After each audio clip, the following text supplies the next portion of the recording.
எல்லாருக்கும் வணக்கங்க. எல்லாரும் எப்படி இருக்கிறீங்க? நாங்க ரொம்ப நல்லா இருக்கிறோம்.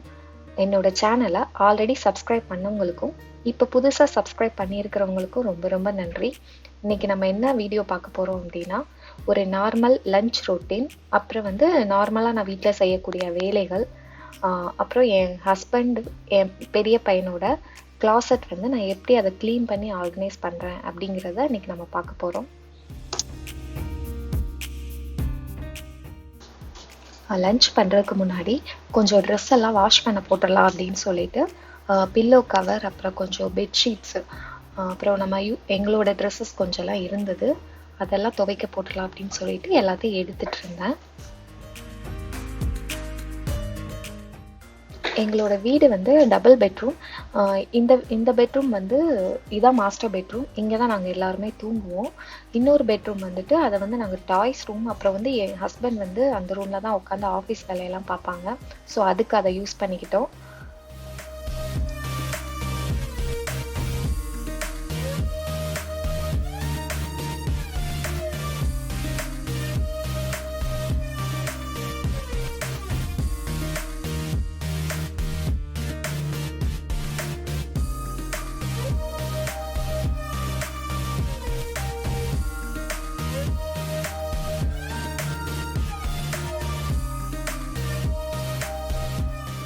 அன்றைக்கி லன்ச் கொஞ்சம் லேட்டாக தான் ஆரம்பித்தேன்.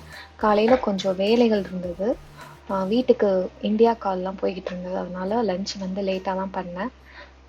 ஃபஸ்ட்டு முட்டைக்கோஸ் கூட்டு பண்ணலாம் அப்படின்னு சொல்லிட்டு கொஞ்சோண்டு கடலைப்பருப்பை குக்கரில் பாதி வேக வச்சுட்டேன்.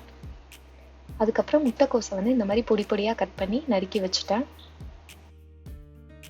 அந்த கடலைப்பருப்பு வெந்ததும் அந்த குக்கரில் அந்த விசில்லாம் போனதுக்கப்புறமா அதை ஓப்பன் பண்ணிவிட்டு இந்த மாதிரி ஒரு கடாயில் அந்த பருப்பு பாதி வெந்திருக்கணும், அந்த தண்ணியோடைய ஆட் பண்ணிவிட்டு நம்ம கட் பண்ணி வச்சுருக்கோம் இல்லையா, அந்த முட்டைக்கோஸ்லாம் சேர்த்ததுக்கப்புறமா அதில் கொஞ்சோண்டு மஞ்சள் பொடி, கொஞ்சோண்டு வீட்டு மிளகா பொடி, அதாவது நம்ம குழம்புக்கு யூஸ் பண்ணுறோம் இல்லையா அந்த பொடியெல்லாம், சாம்பார் பொடி, அதை போட்டுட்டு தேவையான அளவு உப்பு போட்டு அதை நல்லா மிக்ஸ் பண்ணிவிட்டு அதை ஒரு மூடி வச்சுருந்தோம். ஒரு நல்லா வேகணும் அது, அதனால் அதை நல்லா மூடி வச்சுருங்க. நாங்கள் சாதம் மேக்ஸிமம் வடிப்போம். எனக்கா இல்லை முடியலை, ரொம்ப லேட் ஆயிடுச்சு அப்படின்னா தான் குக்கரில் வைப்போம். ஸோ அன்னைக்கு தேவையான அளவு தண்ணி ஊற்றிட்டு அதை கொதிக்கிறதுக்கு வச்சுட்டேன்.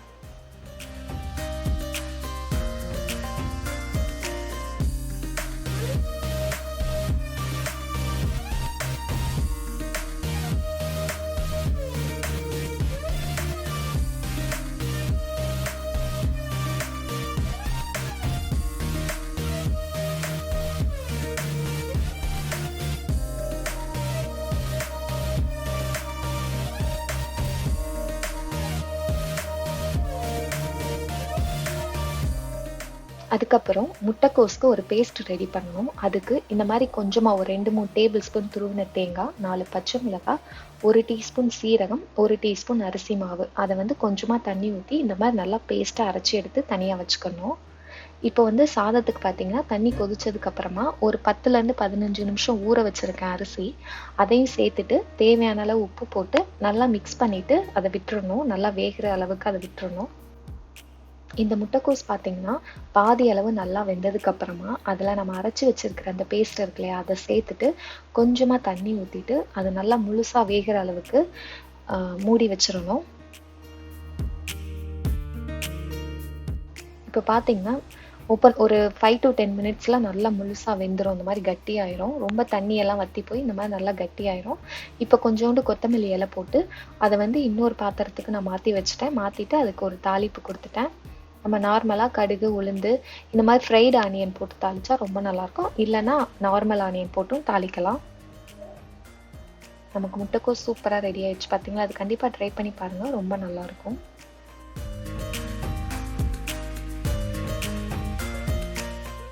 அதுக்கப்புறம் கொஞ்ச நேரத்தில் நான் வச்ச ரைஸும் நல்லா வெந்துருச்சு.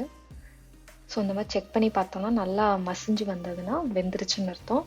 இதை அப்படியே நான் வடிய வச்சுட்டேன். ஒரு 5 மினிட்ஸ் வடிய வச்சுட்டா போதும், எல்லா அந்த தண்ணியும் நமக்கு ஃபில்டர் ஆயிரும்.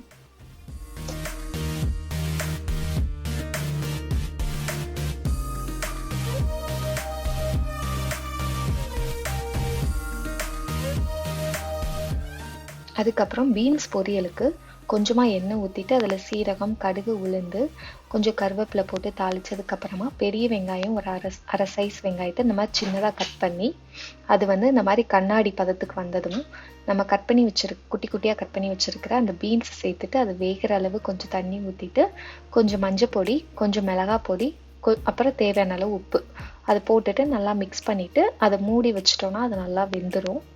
அதுக்கப்புறம் ரசம் வைக்கிறதுக்கு பார்த்தீங்கன்னா எப்பயுமே புளி கொஞ்சமாகவும் தக்காளி நிறையா போட்டு ரசம் வச்சிங்க அப்படின்னா ரொம்ப ரொம்ப டேஸ்ட்டாக இருக்கும். நான் நெல்லிக்காய் சைஸ் அளவில் புளியை ஊற வச்சுட்டு அதில் 2 தக்காளி பழம் சேர்த்துட்டு நல்லா பிசைஞ்சு எடுத்துக்கிட்டேன். இதுக்கு நான் பொடி எதுவும் சேர்க்க மாட்டேன். 2 பல் பூண்டு, 1 டேபிள் ஸ்பூன் மிளகு, 1 டீஸ்பூன் சீரகம் போட்டுட்டு அதை நல்லா அந்த மாதிரி அரைச்சிட்டு அதை வந்து அந்த கரைச்சி வச்சுருக்கோம் இல்லையா அதில் சேர்த்ததுக்கப்புறமா கொஞ்சம் மஞ்சள் பொடி, பெருங்காய பொடி, அப்புறம் மல்லி இலை அதை போட்டுட்டு ரசத்துக்கு இந்த மாதிரி தாளிச்சிட்டு அதை ஊற்றிட்டு தேவையான அளவு கொஞ்சமாக தண்ணி ஊற்றி சேர்த்துட்டு கொஞ்சம் உப்பு போட்டு மீடியம் ஃப்ளேமில் வச்சிடணும். இப்போ பொரியல் பார்த்தீங்கன்னா நல்லா அந்த காயெல்லாம் வெந்துருச்சு. லாஸ்ட்டாக அந்த மாதிரி துருவின தேங்காய் போட்டு நல்லா மிக்ஸ் பண்ணிவிட்டு இறக்கிட்டோம்னா சூப்பராக இருக்கும். இந்த ரசம் பார்த்தீங்கன்னா கொதிக்க விட மாட்டேன் நான். இந்த மாதிரி லைட்டாக நுரை வரையும் ஆஃப் பண்ணிவிட்டு தனியாக எடுத்து வச்சுருவேன். இது சூப்பராக இருக்கும் இந்த ரசம். கண்டிப்பாக ட்ரை பண்ணி பாருங்கள். நம்ம சாதம் குக்கரில் வைக்கிறத விட இந்த மாதிரி வடித்து சாப்பிட்டா டேஸ்ட்டு நல்லாயிருக்கும். அது மாதிரி அந்த வடித்த தண்ணி குடித்தா நம்ம உடம்புக்கு ரொம்ப நல்லது. கண்டிப்பாக ட்ரை பண்ணி பாருங்கள். ரொம்ப டேஸ்ட்டாகவும் இருக்கும் அந்த சாப்பாடு. அதுக்கப்புறம் நான் பசங்களுக்கு ஃபஸ்ட்டு சாப்பாடு வச்சு கொடுத்துட்டேன்.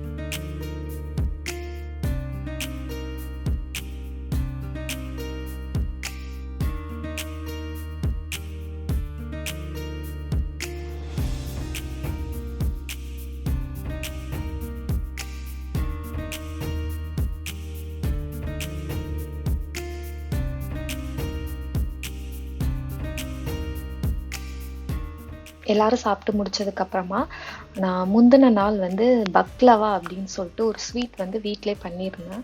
அது கொஞ்சம் ஃப்ரெண்ட்ஸ் வீட்டுக்கு போகணும், அதனால் நான் பண்ணி எடுத்துகிட்டு போயிருந்தேன். அப்புறம் கொஞ்சம் எக்ஸ்ட்ரா இருந்தது. அது கொஞ்சம் அப்படியே ஸ்வீட்டு சாப்பிட்டதுக்கப்புறம் கொஞ்சம் ஸ்வீட் சாப்பிட்டா நல்லாயிருக்குன்ட்டு பசங்களுக்கு அப்புறம் நாங்கள் எல்லோரும் ஷேர் பண்ணி கொஞ்சம் சாப்பிட்டோம்.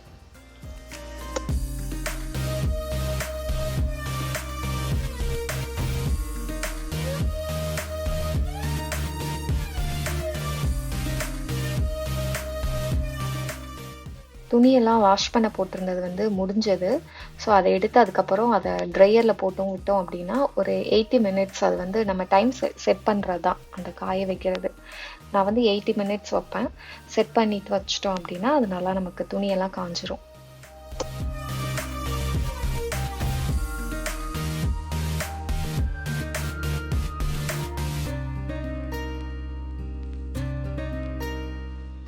அப்புறம் டிஷ்வாஷரில் வந்து காலையில் ஃபுல்லாக க்ளீன் பண்ண வச்சுருந்த பாத்திரத்தெல்லாம் எடுத்து அந்தந்த பிளேஸில் வச்சுட்டு நான் மதியம்லாம் யூஸ் பண்ணியிருப்பேன் பார்த்தீங்களா, அந்த பாத்திரம் சாப்பிட்டுட்டு அந்த பிளேட்ஸ் எல்லாம் திரும்ப நம்ம கழுவி வச்சிட்டோம் அப்படின்னா நமக்கு ஈவினிங் வந்து கொஞ்சம் ஃப்ரீயாக டைம் கிடைக்கும். அதனால் நான் அதை உடனே அந்த இதை க்ளீன் பண்ணிட்டேன்.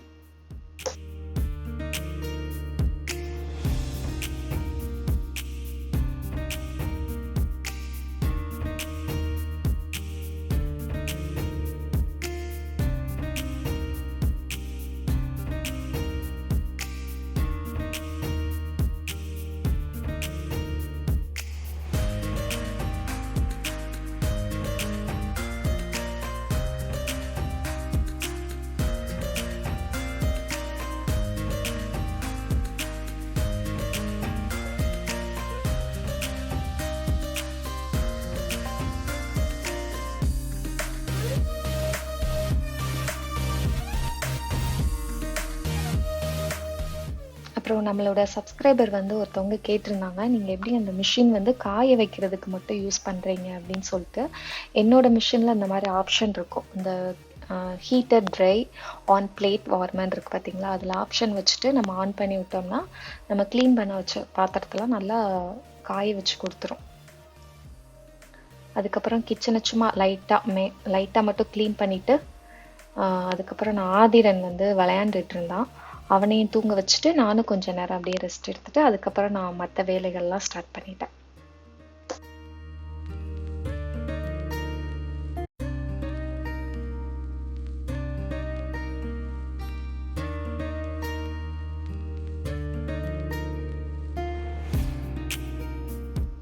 முந்தின நாள் வந்து நெறைய துணியெல்லாம் ஃபுல்லா துவைச்சுட்டேன்.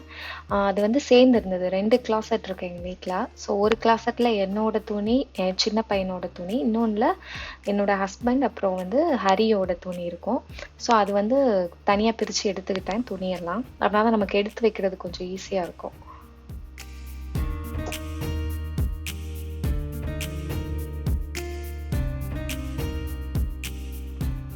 இந்த ரூம் பார்த்தீங்கன்னா, நான் ஆல்ரெடி கிளீன் பண்ணி வச்சுட்டேன். அந்த கார்பெட் எல்லாமே. அப்படின்னா தான் நம்ம திங்ஸ் எல்லாம் எடுத்து போட்டு திரும்ப ஆர்கனைஸ் பண்றதுக்கு ஈஸியா இருக்கும் அப்படின்னு சொல்லிட்டு. இது நான் எடுத்து வச்சு கிட்டத்தட்ட ஒரு 7, 8 மாசம் ஆச்சு. நான் அந்த வீட்டுக்கு வந்த புதுசுல டிசம்பர் லாஸ்ட் அந்த மாரி பண்ணது. அதுக்கப்புறம் நான் இப்பதான் ஆர்கனைஸ் பண்றேன்.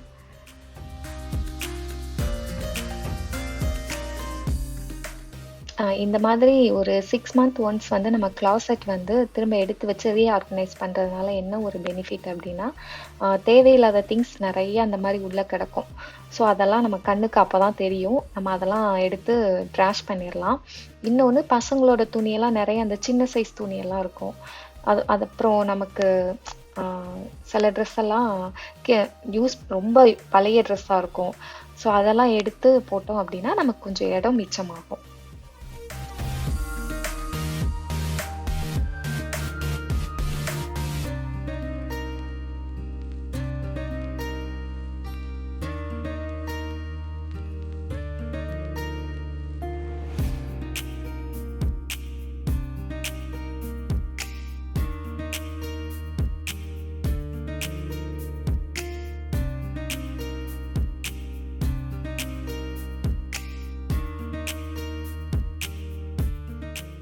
இப்ப எல்லாத்தையும் நான் எடுத்து வெளிய வச்சுட்டேன்.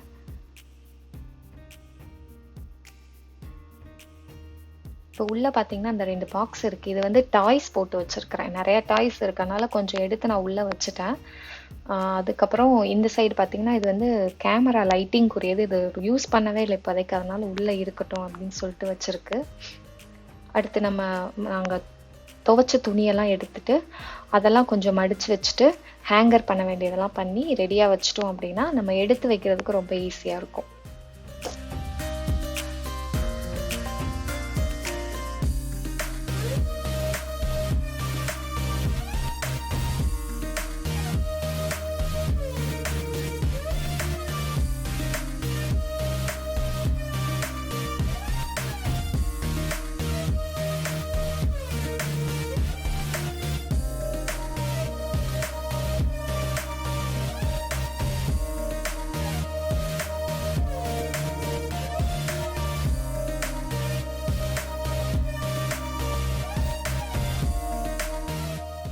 எல்லாத்தையும் மடிச்சு வச்சதுக்கு அப்புறமா நான் ஒரு குட்டி குட்டி பாக்ஸா வச்சிருப்பேன். அதுல வந்து நம்ம தனித்தனியா அந்தந்த ட்ரெஸ்ஸை எடுத்து வச்சிட்டோம் அப்படின்னா, நம்ம எடுத்து யூஸ் பண்றதுக்கு ரொம்ப ஈஸியா இருக்கும். அதை வந்து நான் கரெக்டா அந்தந்த பிளேஸ்ல எடுத்து வச்சுட்டேன்.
அதுக்கப்புறம் அந்த ட்ரெஸ்ஸஸ்லாம் நம்மளோட ட்ரெஸ்ஸஸ்லாம் இந்த மாதிரி ஹேங்கரில் போடும்போது ஒரே சைடாக வந்து இந்த மாதிரி தொங்க விட்டீங்க அப்படின்னா நம்ம எடுத்து வைக்கிறதுக்கு ஈஸியாக இருக்கும்.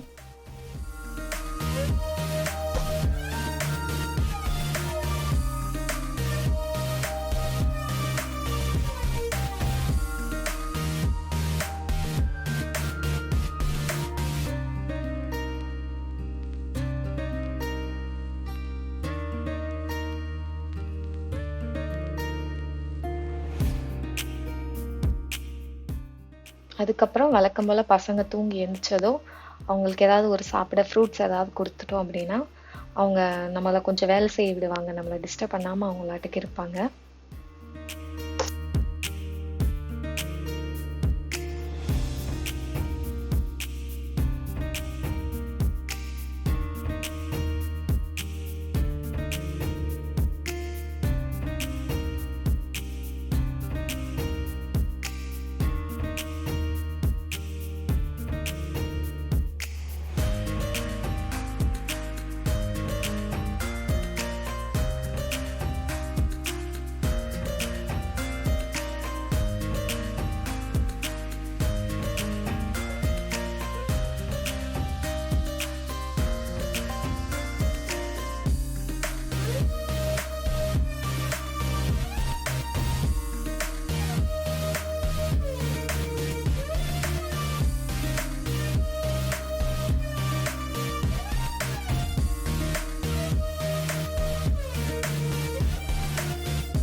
இப்போ ஃபுல்லாக எல்லா திங்ஸும் எடுத்து வச்சாச்சு.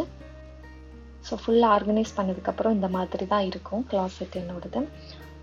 இப்போ ஃபஸ்ட்டு இது பார்த்தீங்கன்னா ஹரியோட ட்ரெஸ்ஸஸ், ஹரியோட இந்த ட்ரெடிஷ்னல் ட்ரெஸ், அப்புறம் வந்து ஃபுல் ஹேண்ட் டிஷர்ட், அப்புறம் ஹாஃப் ஹேண்ட் டிஷர்ட், ஷர்ட்டு, அப்புறம் வின்டருக்கு போடுற அந்த ஜாக்கெட் எல்லாமே இந்த மாதிரி ஹேங்கரில் ஒரு போட்டு இந்த மாதிரி தொங்க விட்டோம் அப்படின்னா நமக்கு எடுத்து யூஸ் பண்ணுறதுக்கு ஈஸியாக இருக்கும். இது வந்து வேஷ்டி, என் ஹஸ்பண்டோட வேஷ்டி, அப்புறம் ஹரியோட பேண்ட்டு, ஷார்ட்ஸு. இங்கே மேலே பார்த்தீங்கன்னா இது வந்து micro fibre cloth, cleaning cloth, தையல் மிஷின் இருக்குது, கவரில் வச்சுருக்கேன். இது வந்து ரொம்ப சின்ன பொருள் இருக்கனால ஆதிரன் வாயில் போட்டுருவாங்கனால நான் இப்போதைக்கு மேலே வச்சுருக்கேன். அப்புறம் இந்த மாதிரி குட்டி குட்டி பீனில் இந்த மாதிரி பீன்ஸ் எல்லாம் செட்டாக கிடைக்கும், வாங்கி இந்த மாதிரி எடுத்து வச்சிங்கன்னா நல்லாயிருக்கும் பார்க்குறதுக்கு. அப்புறம் இது வந்து என்னோடய ஹஸ்பண்டோட ஷர்ட்டு, அந்த வின்டருக்கு போடுற ஜாக்கெட், பேண்ட்டு, இதெல்லாம் இந்த மாதிரி வரிசையாக நம்ம தொங்க விட்டோம் அப்படின்னா அவங்களுக்கு எடுத்து யூஸ் பண்ணுறதுக்கு ஈஸியாக இருக்கும். எது எங்கே இருக்குன்னு கரெக்டாக நமக்கு தெரியும். அப்புறம் இந்த மாதிரி ஒவ்வொன்றுக்கு தனியாக அந்த மாதிரி பாக்ஸ் போட்டு ஒரு லேபிள் எழுதி ஒட்டிட்டோம் அப்படின்னா நமக்கு வந்து ஈஸியாக அதை எடுத்து யூஸ் பண்ணுறதுக்கு கரெக்டாக இருக்கும். அப்புறம் இது வந்து ஹேண்ட் மிக்சர், ஆல்ரெடி ஒன்று யூஸ் பண்ணிகிட்டு இருக்கேன் கேக் பண்ணுறதுக்கெல்லாம். இது வந்து எக்ஸ்ட்ரா ஒன்று எப்பயும் இருக்கட்டும் வீட்டில் அப்படிங்கிறக்காக ஒன்று வச்சுருக்கிறேன். ஸோ இவ்வளோதாங்க, இதுதான் என்னோடய கிளாசெட் ஆர்கனைசேஷன். எப்படி இருந்தது அப்படின்னு எனக்கு கமெண்ட் பண்ணுங்கள். தேங்க்யூ.